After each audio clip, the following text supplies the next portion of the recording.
definitely, I encourage everyone to just take advantage of that. Let's rock. And, you know, I would be participating if I wasn't so damn busy casting. But, you know, might be unfair, too. Just take everything over. But we are back now, and apparently the bladders are released for both teams, and they took care of their issues at the toilet, so very good. That's a little bit too descriptive. I'm sorry. I was going to talk about items, though, other than Sand Wraith, while we were at it, too. What do we got on? So, Blacksmith, yeah, I mean, he's got that tablet, also a Neophyte's book picked up on top of that. We'll love to see that Codex coming out from him, hopefully. Maybe even, what's it called here, Puzzle Box? Yeah.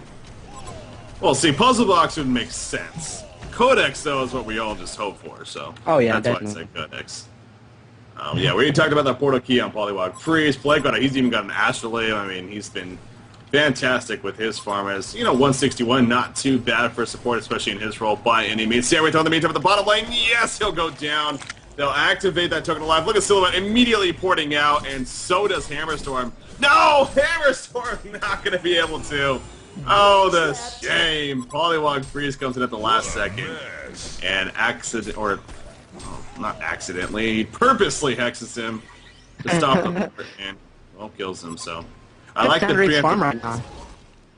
What is it at? 2.9k. Oh jeez, yeah, he just likes to pull gold, dude. He doesn't like to spend it, you know. Gold is it doesn't come cheap, you know. It's not the easiest thing to farm. So when you have it, you want to hang on to it for as long as you can. That's probably his mentality. Wouldn't surprise me if he goes freaking to another Mock of Brilliance. Wouldn't that be something? Second Mock of Brilliance. Second. That's funny. Of course, I don't know how big they actually are.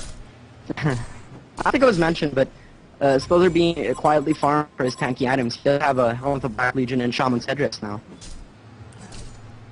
Yeah, he's definitely been kind of in the background, like you mentioned there, 245 GPM. He did do very well at the top lane. Wasn't until gank was set up, I believe Blacksmith ended up coming in and kind of setting up a gank with the assistance of Hag, and then from there things kind of slowed down a little bit for her perhaps, and where Wretched Hag started to take off. But yeah, Slither's been having a kind of a quiet game. Silhouette, man, 300 gold per minute. She's got that no stone finish. We talked about it earlier. It's kind of a double-edged sword, though, because as great as it is against some abilities, such as the Sand Wraith ultimate, you know, such as the Plague Rider ulti, obviously, there's a lot of abilities thrown in there as well that could easily deactivate it to then take advantage of the most powerful. So that's what I mean by the double edge. So at the same time, though, it's just great. Axe of the Malphite. So yeah, Beam, like I believe I called that. So I'm gonna take that. Yes, you did, Breaky. Lol. Yeah. Who needs a freaking helm with the Black Legion? I'll just go straight for an Axe of the Malphite. I love this guy. I love CD. This guy. He's gonna be forced to be reckoned with in the end scene. Yeah. Definitely one of the most. Sorry. Definitely one of the most efficient ricers I've seen in the game.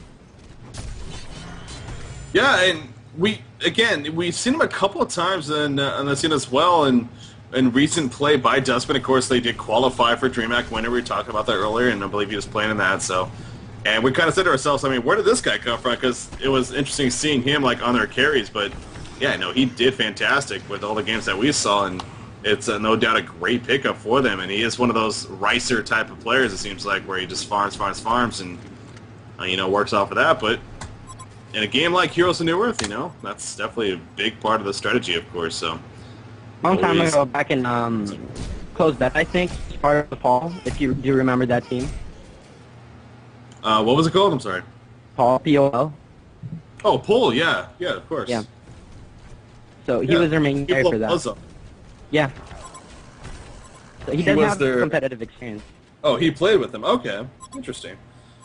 Oh, wow. Yeah, they were. Yeah, that was a true first Southeast Asian team to compete on the scene. Yeah. Wow, yeah, that was really that was closed beta status. Yeah. Oh, that's interesting to hear, though. Very interesting. And are there any, like, Dota teams that kind of came over to HoN as well, or are coming over to HoN? I think you mentioned something about that. The Nirvana yeah, team. XTU from Malaysia. They used to be Nirvana MY. Yes. Duskbin, actually, they have players with the backgrounds. If the clash is happening in the middle lane, go ahead. Of course that clash starts happening. We got to have blinked in. Crooked she just picked up swap out from Andromeda. Unfortunately, just a little bit too late. The Plague Rider ultimate. Oh my god, that's just going to help them right there. Oh dear god, I feel so sorry for the Legion team. They just got clumped up. And Plague Rider did an excellent job of saving that ulti. I don't even know if that was on purpose, but it happened to be great because that was a perfect time to use it. They completely wiped him out. Silhouette, we see... Oh, that's an illusion. That would make sense. I was going to say, I thought they genocided. No. But the illusion tries to fight them off. Obviously, that's not going to happen. But, yeah, that was really just a dominant statement right there from Duskbin of, we want that title of World Cyber Games Singapore Champions. And, again, looking very, very likely for them as, there we go, the Behemoths are just finished on Samurai. 2,200 life on him now. That's more like it. I think he's looking pretty damn good now with his survivability. But you were mentioning about Duskbin? Yeah, I do have players coming from a competitive Dota background. One of these Philippine teams before, it was called Flo. Jojo Flo and Lutan came from Team Flo.